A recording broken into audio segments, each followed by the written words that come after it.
وما أصابكم من مصيبة فبما كسبت أيديكم ويعفو عن كثير رب اشرح لي صدري ويسر لي أمري واحلل عقدة من لساني يفقه قولي رب زدني علما اللهم رب زدنی علما آمین۔ اس پروگرام کی صدارت فرما رہے صدر اجلاس، اس پروگرام کی نظامت سنبھالے ہوئے فضیلت الشیخ معین الحق فیضی صاحب، اسٹیج پر موجود قابل عزت اور احترام معزز علماء اکرام، جھارکھنڈ کے مختلف علاقوں سے تشریف فرما سامعین حضرات، بزرگان قوم و ملت، ہم عمر نوجوان دوستوں، پردہ نشین پیاری ماؤں اور بہنوں اور پیارے بچوں،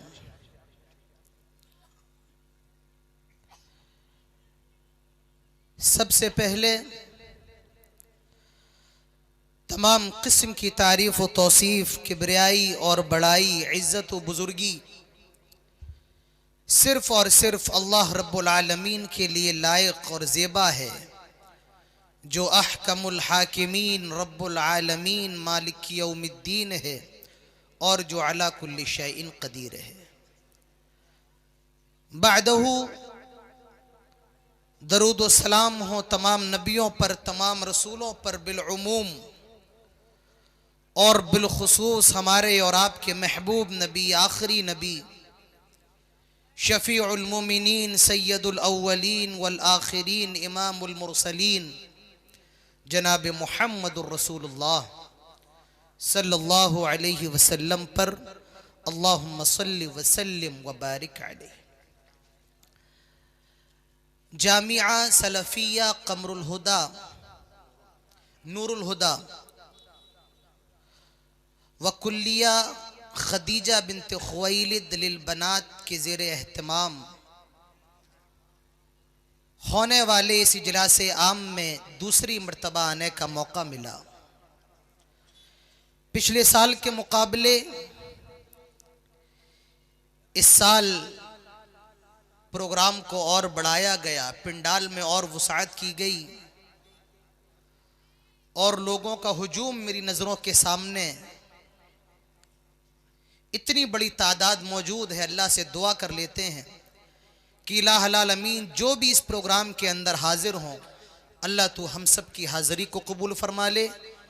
اس پروگرام کے جو منعقدین ہیں، اللہ ان کی کوششوں کو، ان کی کاوشوں کو قبول فرما لے، اور ہم سب کو تمام باتوں پر عمل کرنے کی توفیق نصیب فرما، آمین۔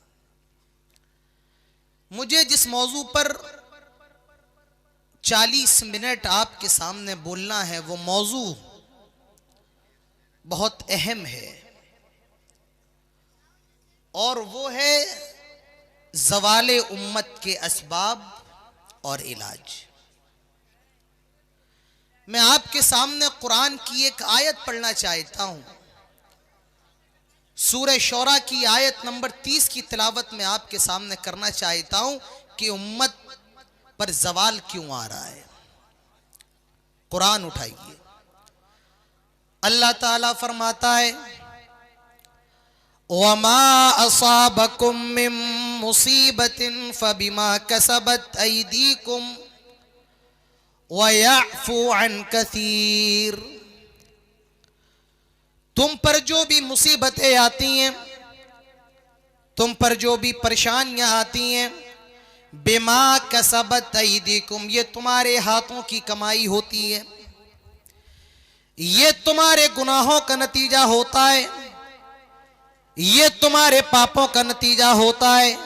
وَيَعْفُو عَن كَثِيرٍ، اور یہ بھی یاد رکھو کہ ہر گناہ پر اللہ تعالیٰ تمہاری پکڑ نہیں فرماتا ہے، بہت سے گناہوں کو اللہ تعالیٰ معاف فرما دیتا ہے۔ اللہ اللہ تعالیٰ سورہ روم میں فرماتا ہے ظاہر الفساد فی البر والبحر بما کسبت ایدی الناس.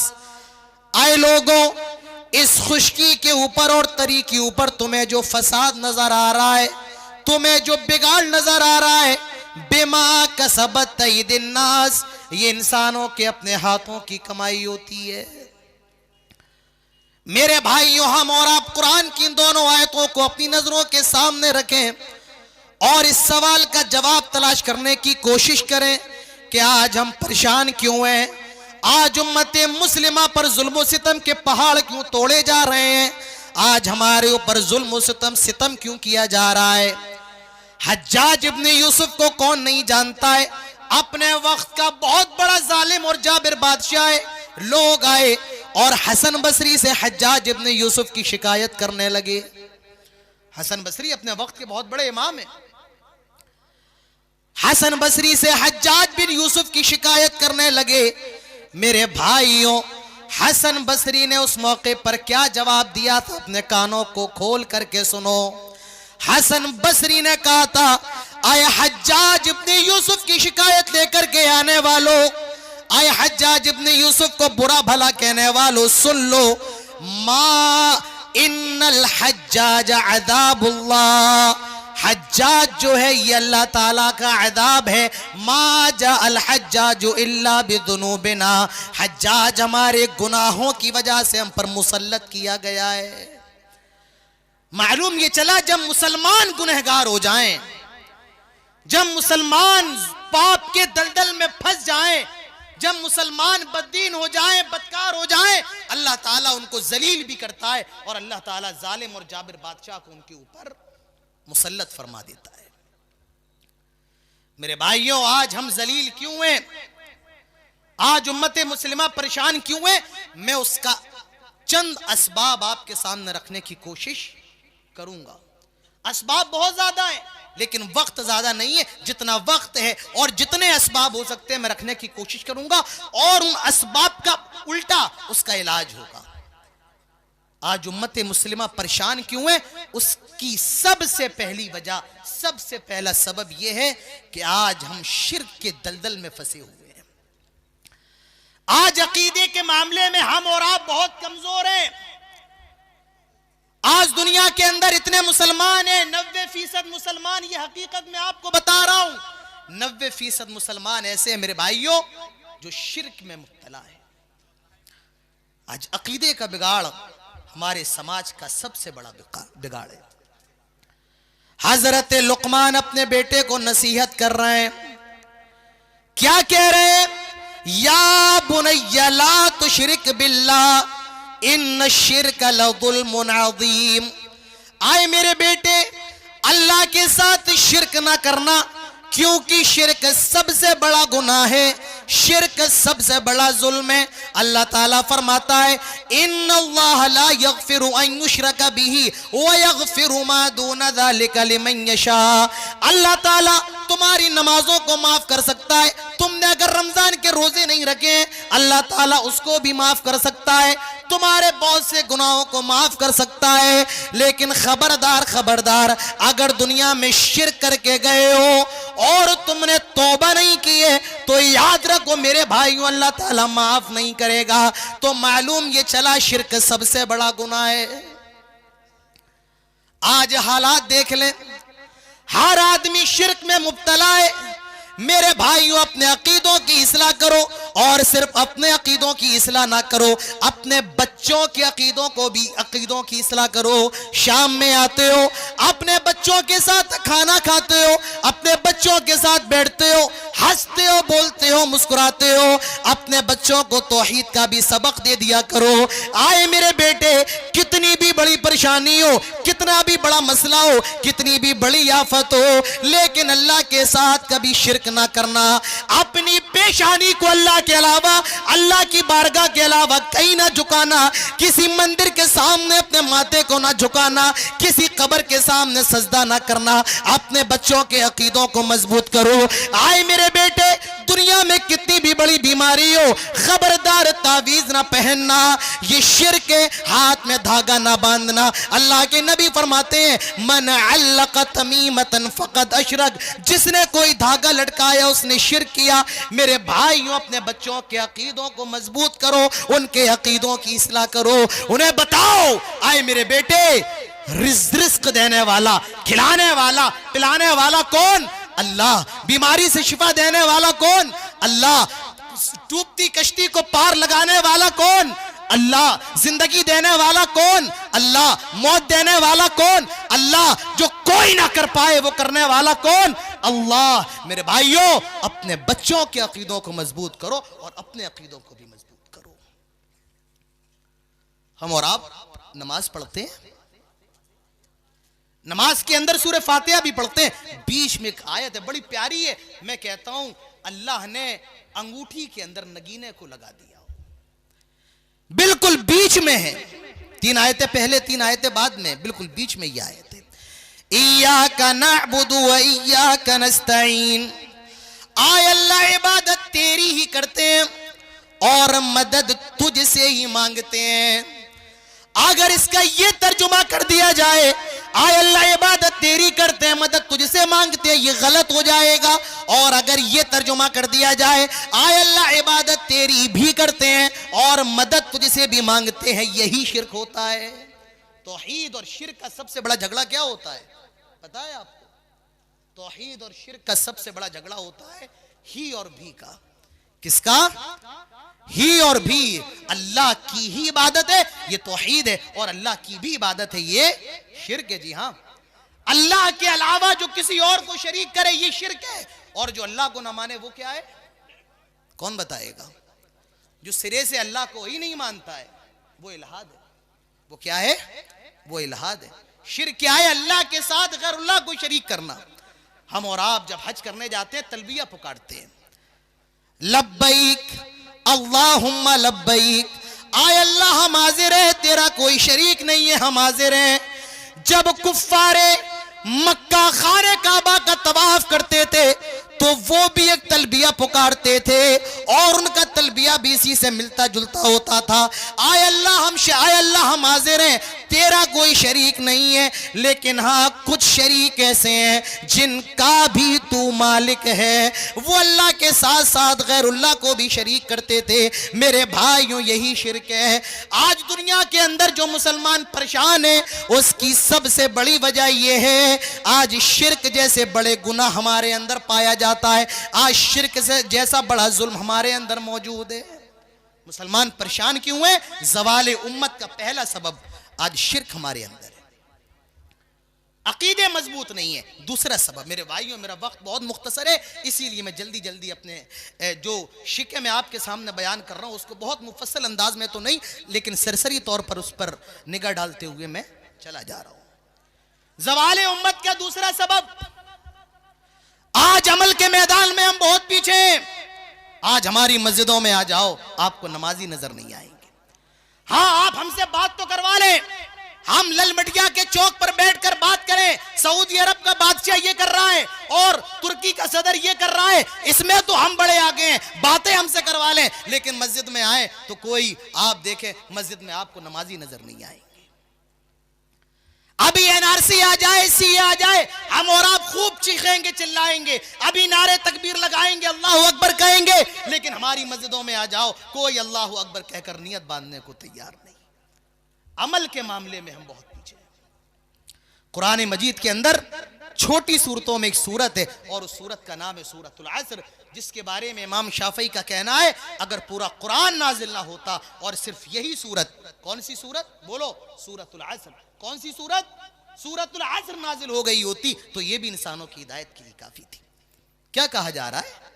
والعصر، قسم ہے زمانے کی، قسم ہے وقت کی، ان الانسان لفی خسر، سارے انسان بربادی کے اندر، خسارے کے اندر ہیں، الا الذین آمنوا، مگر ہاں جو ایمان لے کر کے آ جائے، وعملوا الصالحات، اور نیک عمل کرنے لگے, نمازوں کی پابندی کرنے لگے, رمضان کے روزے رکھنے لگے, برائیوں سے بچنے لگے, زکوٰۃ دینے لگے, صدقہ کرنے لگے. میرے بھائیوں, اللہ نے ایمان کے بعد فوراً عمل کا ذکر فرمایا ہے. میرے پیارے بھائیوں, آج ہماری زب و حالی اور بدحالی کی دوسری وجہ یہ ہے, آج عمل کے میدان میں ہم بہت زیادہ پیچھے ہیں. اور سب سے بڑا مسئلہ جو یہ, ہماری مسجدیں ویران پڑی ہوئی ہیں. ہماری مسجدیں بہت خوبصورت ہیں, اس میں ٹائلز بھی لگے ہوئے ہیں, اس میں پتھر بھی لگے ہوئے ہیں. آپ میں جو بزرگ ہیں وہ جانتے ہیں, آج سے 30 سال پہلے, 40 سال پہلے ہماری مسجدوں کے اندر موٹر نہیں ہوا کرتا تھا, نل نہیں ہوا کرتا تھا, کنویں سے پانی کھینچنا پڑتا تھا, اور بڑی مشقت کرنے کے بعد وضو بنایا جاتا تھا, پھر نماز ادا کی جاتی تھی. آج میرے بھائیوں, مسجدوں میں موٹر بھی لگائے, سمر بھی لگائے, ساری چیزیں ہیں, لیکن اگر کچھ نہیں ہے تو وہ نمازی نہیں ہے. شاعر کہتا ہے, مسجد تو بنا دی شب بھر میں ایمان کی حرارت والوں نے, دل اپنا پرانا پاپی ہے, برسوں میں نمازی بن نہ سکا. آج ہماری مسجد شاندار تو بہت ہے, لیکن ہماری مسجد جاندار نہیں ہے. فجر میں آ جاؤ, نمازی نظر نہیں آ رہے ہیں. کہاں سے رات کے 2-2 بجے, رات کے 3-3 بجے یوٹیوب چلانے میں بزی ہیں, فیس بک میں وقت گزاری کر رہے ہیں, شب گزاری کر رہے ہیں, زہر تک سو رہے ہیں, عصر میں دوستوں کے ساتھ چائے کے ہوٹلوں پر بیٹھے ہیں, مغرب میں تماشا کر رہے ہیں, اور رات میں عشاء کے وقت پھر موبائل میں بزی ہو گئے. نماز پڑھنے کی توفیق نہیں ہے. میرے بھائیوں, نمازی کہاں چلے جاتے ہیں؟ جمعہ کا دن آ جانے دو, آ جانے دو, مسجدیں بھر جاتی ہیں, لوگ مسجدوں کے باہر مصلی بچھا کر نماز پڑھتے ہیں. کبھی دلی چلے جاؤ, بمبئی چلے جاؤ, روڈ بھر جاتا ہے, لوگ پارکوں میں نماز پڑھ رہے ہیں, کمپنیوں کی چھتوں پر نماز پڑھ رہے ہیں. میں حیران ہوں, اتنے مسلمان کہاں سے آ جاتے ہیں؟ جمعے کا دن آتا ہے, مسلمان آپ کو بہت نظر آتے ہیں, لیکن جمعے کی نماز کے بعد نہ جانے یہ کون سی فلائٹ میں سوار ہو جاتے ہیں جو جمعے کے دن پھر ان کو آ کر کے چھوڑ دیتی ہے, نہ جانے زمین کھا جاتی ہے, آسمان نکل جاتا ہے. میرے بھائیوں, عمل کے معاملے میں کوتاہی ہے. آج عمل کے معاملے میں پیچھے ہیں, اور شکوہ یہ کر رہے ہیں اللہ تعالیٰ اپنی نصرت اور اپنی مدد نازل کیوں نہیں کرتا ہے. میرے بھائیوں, زوال امت کا دوسرا سبب یہ ہے, آج بدعمال ہے, عمل کا معاملہ ہمارا بہت خراب ہے. زوال امت کا تیسرا سبب, لکھتے رہو, نوٹ کرتے رہو, قلم کاغذ لائے ہو لکھ لو, موبائل میں ریکارڈ کر لو, ذہنوں میں بسا لو. آج ہم مسلمان نہیں ہیں. یہ اپنے گھر لے کر کے جاؤ, نیما کلا کے جلسے میں آئے ہو, بیٹھ گئے, بازار ٹہل لیے اور چلے گئے, کوئی مطلب نہیں ہوا آنے کا. یہاں آئے ہو تو کچھ لے کر کے جاؤ. تیسرا سبب میرے بھائیوں, آج ہم مسلمان نہیں ہیں. آپ کہیں گے مسلمان, ہاں ہم گوشت کھانے کے مسلمان تو ہو سکتے ہیں, ہم اور آپ, ہمارے نام مسلمانوں کے نام پر ہو سکتے ہیں, لیکن حقیقی معنی میں ہم مسلمان نہیں ہیں. اسلام کے اندر آ جاؤ.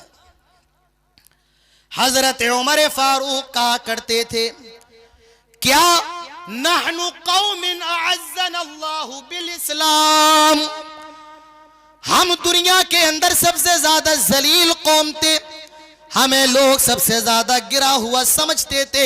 اعزنا اللہ بالاسلام, اسلام کے ذریعے اللہ نے ہمیں عزت سے نوازا ہے. حضرت عمر فرماتے ہیں, جو آدمی اسلام کے علاوہ کہیں اور سے عزت حاصل کرنے کی کوشش کرے گا, اللہ تعالیٰ اس کو ذلیل کر دے گا, اللہ تعالیٰ اس کو رسوا کر دے گا, اللہ تعالیٰ اس کو برباد کر دے گا. میرے بھائیوں, غور کرو, کیا آج ہم مسلمان ہیں؟ کیا آج ہم اسلام کے ماننے والے ہیں؟ اسلام تو مطالبہ کر رہا ہے, ادخلوا فی السلم کافہ, پورے کے پورے اسلام میں داخل ہو جاؤ. تؤمنون ببعض وتکفرون ببعض, جس میں جو اچھا لگا اس کو مان لیا, اور جو اچھا نہ لگا اس کو چھوڑ دیا. شادیوں میں دیکھ لو کہ اسلام نظر آ رہا ہے, ہمارے گھروں میں چلے آؤ کہ اسلام نظر آ رہا ہے. نہیں نہیں میرے بھائیوں, یہ اسلام نہیں ہے, اور آپ حقیقی معنی میں مسلمان نہیں ہیں. اسلام کی طرف لوٹاؤ, مسلمان بن جاؤ. آج مسلمانوں کا کیا حال ہے؟ آج یہ بیچارہ ہولی کھیل رہا ہے, جی ہاں بھی ہولی گئی ہے، جن کا تہوار ہے وہ کھیلیں، ان سے کوئی اعتراض نہیں ہے، لیکن آج مسلمان ہولی کھیل رہا ہے، اللہ اور اس کے رسول کو ماننے والا ہولی کھیل رہا ہے، دیوالی آئے تو یہ پٹاخے بھی پھوڑ رہا ہے، میری کرسمس بھی کہہ رہا ہے، ہیپی کرسمس بھی کہہ رہا ہے۔ یہ آج مسلمانوں کا حال ہے۔ آپ نے دیکھا ہوگا ہولی پر کتنے لوگ اسٹیٹس لگا کر کے ہولی کی مبارکباد دے رہے ہیں۔ میں مسلمانوں کی بات کر رہا ہوں۔ اور دیکھیے ہیپی برتھ ڈے منایا جا رہا ہے، سالگرہ منائی جا رہی ہے، کیک کاٹا جا رہا ہے۔ پہلے یہ آفت صرف شہروں کے اندر تھی، اب گاؤں کے اندر بھی جنم لے چکی ہے۔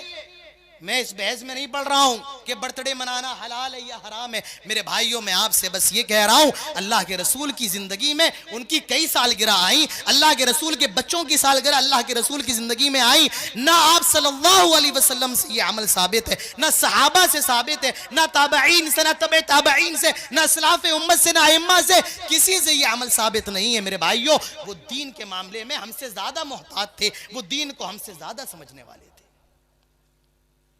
آج حقیقی معنی میں ہمارے اندر اسلام نہیں ہے۔ میرے بھائیوں، اسلام کے اندر آ جاؤ، پورے کے پورے صبغۃ اللہ ومن احسن من اللہ صبغہ، اللہ کے رنگ میں رنگ جاؤ، اور اللہ کے رنگ سے بہتر کس کا رنگ ہے؟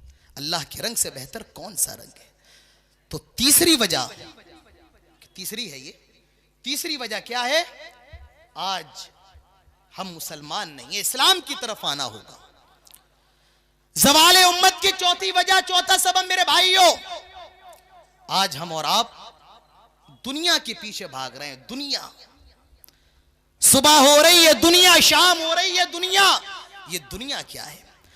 قرآن اٹھاؤ، اللہ تعالیٰ فرماتا ہے کل نفس ذائقۃ الموت وانما توفون اجورکم یوم القیامہ فمن زحزح عن النار وادخل الجنة فقد فاز وما الحیات الدنیا الا متاع الغرور۔ ہر نفس کو موت کا مزہ چکھنا ہے، اور پھر قیامت کے میدان میں تم سب کو جمع کیا جائے گا تاکہ تمہارے اعمال کا بدلہ دے دیا جائے۔ فمن زحزح عن النار، جو جہنم سے بچا لیا جائے، وادخل الجنہ، اور جنت میں داخل کر دیا جائے، فقد فاز، یہی کامیابی ہے۔ وما الحیات الدنیا الا متاع الغرور۔ آئے نیما کے لوگوں، آئے گوڈا کے لوگوں، یہ تمہارے گھر، یہ تمہارے محل، یہ تمہارے بنگلے، یہ تمہاری گاڑی، یہ تمہارا بینک بیلنس، یہ تمہارے کاروبار، یہ سب کیا ہے؟ وَمَا الْحَيَاةُ الدُّنْيَا إِلَّا مَتَاعُ الْغُرُورِ۔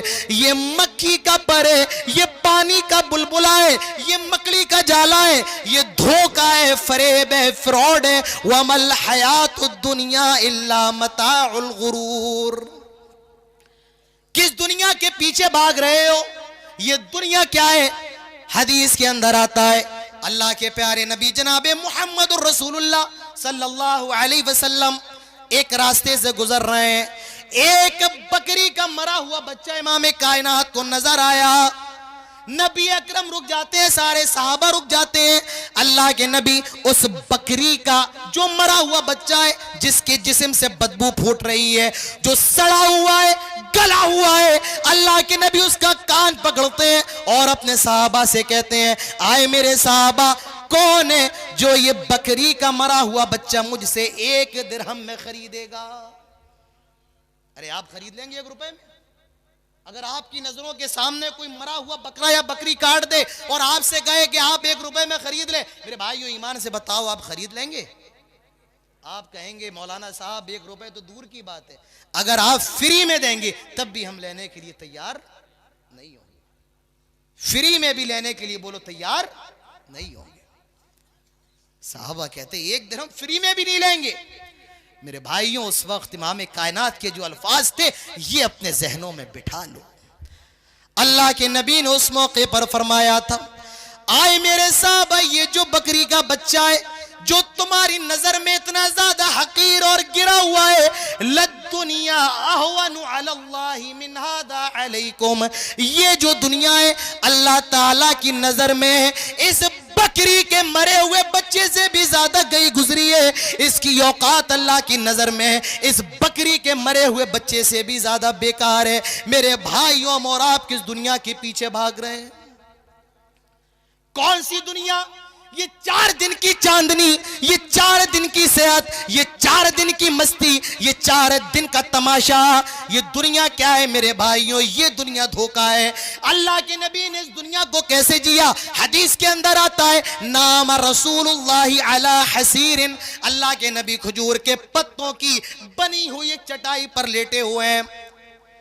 جب آپ سو کر کے فارغ ہوئے، صحابہ کی نگاہ پڑتی ہے، امام کائنات کی پیٹھ میں اس چٹائی کے نشانات موجود ہیں۔ صحابہ کہنے لگے لَوِ اتَّخَذْنَا لَكَ وِطَاءً، آئے اللہ کے نبی آپ اگر اجازت دیں ہم آپ کے لیے ایک بستر کا انتظام فرما دیں، آپ کے لیے عمدہ بستر بنوا دیں۔ میرے بھائیوں، میرے نبی نے فرمایا تھا مالی وللدنیا انا کراکب استظل تحت الشجرہ راحا ثم ترکہا۔ آئے میرے صحابہ، میرے لیے اس دنیا میں کیا ہے؟ میں تو ایک مسافر کی طرح ہوں، ایک درخت نظر آیا، آرام کرنے کے لیے اس کے نیچے لیٹ گیا اور پھر چل دیا، اس درخت کو چھوڑ دیا۔ اسی لیے حضرت عبداللہ ابن عمر کہا کرتے تھے اذا امسیت فلا تنتظر الصباح، جب صبح ہو جائے تو شام کا انتظار نہ کرو، وَإِذَا اصْبَحْتَ فَلَا تَنْتَظِرِ الْمَسَاءَ، اور جب صبح ہو جائے تو شام کا انتظار نہ کرو۔ اللہ کے نبی فرماتے ہیں کن فی الدنیا کأنک غریب او عابر سبیل، آئے لوگو دنیا میں ایسے رہو جیسے تم انجان ہو یا راستے سے گزر رہے ہو۔ میرے بھائیوں، یہ دنیا کیا ہے؟ یہ دنیا دھوکہ ہے، دھوکہ ہے، دھوکہ ہے۔ آج مسلمان جو ذب و حالی کا شکار ہے، اس کی دوسری وجہ پیسہ۔ دنیا صبح ہو رہی ہے، دنیا شام ہو رہی ہے، دنیا آنکھیں کھول رہا ہے، دنیا آنکھیں بند کر رہا ہے، دنیا۔ ایک حدیث پڑھتا ہوں، اس کے بعد انشاءاللہ بات ختم کرتا ہوں۔ اللہ کے پیارے نبی ارشاد فرماتے ہیں یوشک الامم ان تداع علیکم کما تداع الکلۃ الی قصعتها، ان قریب ایک ایسا زمانہ آئے گا کہ ساری قومیں مسلمانوں تم پر ٹوٹ پڑیں گی، پل پڑیں گی۔ کس طرح؟ کما تداع الکلۃ الی قصعتها، جس طرح بھوکے لوگ دسترخوان کو دیکھ کر کے ٹوٹ پڑتے ہیں۔ میرے بھائیوں، آج ہماری اور آپ کی یہی حالت ہے، آج ساری دنیا ہم پر ٹوٹ پڑی ہے۔ صحابہ کہتے ہیں وَمِن قِلَّةِ نَحْنُ يَوْمَئِذٍ، آئے اللہ کے نبی کیا اس دن ہماری تعداد کم ہوگی؟ اللہ کے نبی فرماتے ہیں بل انتم کثیر، تمہاری تعداد بہت زیادہ ہوگی۔ میرے بھائیوں، آج دنیا کے اندر سب سے زیادہ تعداد عیسائیوں کے بعد مسلمانوں کی ہے۔ آج ہمارے پاس تقریباً 60 ممالک ہیں، پیسے کی کمی نہیں ہے، وسائل کی کمی نہیں ہے۔ میرے بھائیوں، ہمارے پاس کسی بھی چیز کی کمی نہیں ہے، لیکن اوقات کیا ہے؟ اللہ کے نبی فرماتے ہیں وَلَكِنَّكُمْ غُثَاءٌ كَغُثَاءِ السَّيْلِ، سمندر کے پانی کے اوپر جھاگ ہوتا ہے، اسی جھاگ کی طرح تم ہوگے، اور اللہ تعالیٰ تمہارے دلوں کے اندر وہن ڈال دے گا۔ وَمَا الْوَهْنُ يَا رسول اللہ، اے اللہ کے نبی یہ وہن کیا ہے؟ یہ کمزوری کیا ہے؟ فرمایا الوہن حب الدنیا و کراہیت الموت، جب تمہارے اندر دنیا کی محبت اور موت کا یہ وہن کیا ہے؟ دنیا کی محبت ہے اور موت سے نفرت ہے۔ یعنی مسلمانوں، جب تمہارے اندر دنیا کی محبت ہوگی اور موت سے تم نفرت کرو گے تو مسلمانوں دنیا کے اندر تمہیں ذلیل کیا جائے گا۔ میرے بھائیوں، آج ہم پیسے کے پیچھے بھاگ رہے ہیں، یہ دنیا 4 دن کی ہے۔ میرے بھائیوں، مرنے کے بعد آپ کا پیسہ بھی کام نہ آئے گا۔ وہ دوست جن کے ساتھ آپ چائے کی چسکیاں لیتے ہیں وہ بھی آپ کو قبر میں مٹی دے کر کے آ جائیں گے۔ آپ کی اولاد بھی 4 گھنٹے سے زیادہ آپ کی لاش کو گھر میں رکھنا گوارا نہیں کرے گی۔ آپ کی بیوی بھی 4 دن روئے گی، خاموش ہو جائے گی۔ میرے بھائیوں، اگر مرنے کے بعد کچھ کام آنے والا ہے تو وہ آپ کی نیکیاں ہیں، وہ آپ کا نیک عمل ہے۔ آج دنیا کے اندر مسلمان پریشان کیوں ہیں؟ چوتھی وجہ یہ ہے میرے بھائیوں، دنیا کے دلدادہ ہو گئے ہیں، دنیا کی محبت میں شرابور ہو چکے ہیں۔ اور 5ویں وجہ انشاءاللہ اس کے بعد بات ختم کرتے ہیں۔ آج میرے بھائیوں مسلمان، آج ہمارے اخلاق کو دیکھ لیا جائے، میرے بھائیوں آج دنیا کے اندر مسلمانوں کے اخلاق سب سے زیادہ خراب۔ ارے وہ کیا ہے؟ ایک ایسا وہ چیز ہے، وہ اڑ رہی ہے، سارے لوگ اسی میں دیکھ رہے ہیں۔ میرے بھائیوں، مجلسوں میں بیٹھنے کا طریقہ سیکھو۔ آج ہمارے اور آپ کے اخلاق بہت خراب ہے۔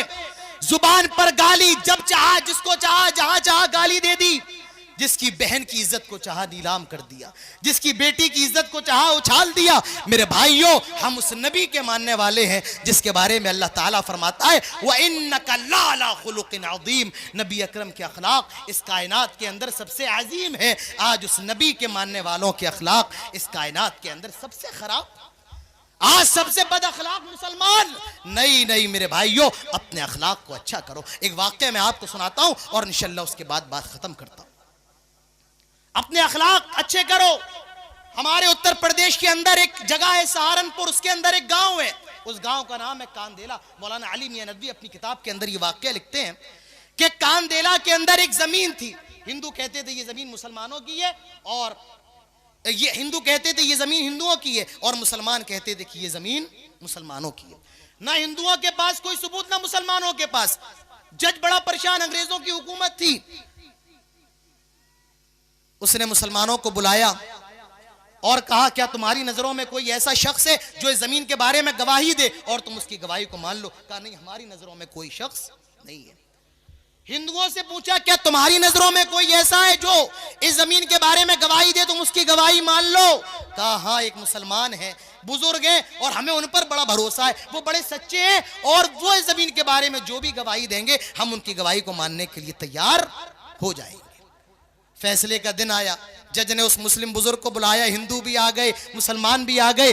جج نے کہا بزرگ یہ بتائیں، یہ جو زمین ہے جس کے بارے میں ہندو کہتے یہ ہماری ہے، مسلمان کہتے یہ ہماری ہے، یہ بتائیں کہ حقیقت میں یہ زمین کس کی ہے؟